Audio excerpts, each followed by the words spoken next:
आप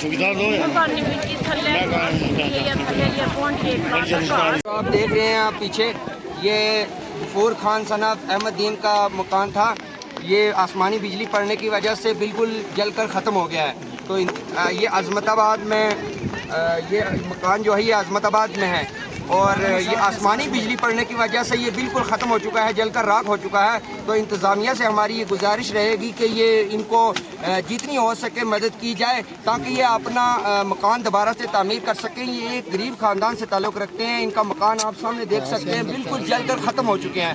तो ये इन्होंने मेहनत करके ये मकान बनाया हुआ था, आसमानी बिजली पड़ने की वजह से ये ख़त्म हो चुका है। ये चंडीगढ़ में मजदूरी करते हैं और मजदूरी करके मेहनत करके इन्होंने पैसा इकट्ठा करके ये मकान बनाया था।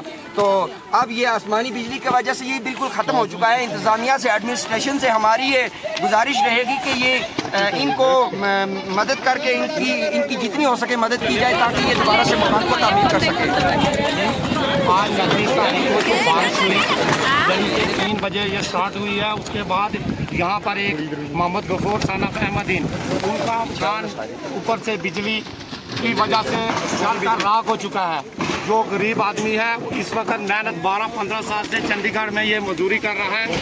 तो गरीब आदमी ने बड़ी मेहनत से, बड़ी कसरत से तमाम बरादरी यहाँ पर इकट्ठा हुई। कोई हमारी यहाँ पर बस नहीं चल सका बारिश की वजह से। और गवर्नमेंट से ये अपील की जाती है यहाँ पूरी अपने चौकीदार, नंबरदार और ज़मानिया जितने भी यहाँ हैं उनको भेजा जाए और मौके की तहकीकात की जाए, क्योंकि गरीब लोग जो हैं वो परेशान हैं, हर वक्त रहते हैं। मौके पर कोई अफसर नहीं आता, लिहाजा जल्द से जल्द अपील की जाती है यहाँ पर मौका आकर देखें, हमारी बरादरी यहाँ घटे। शुक्रिया, अस्सलाम वालेकुम।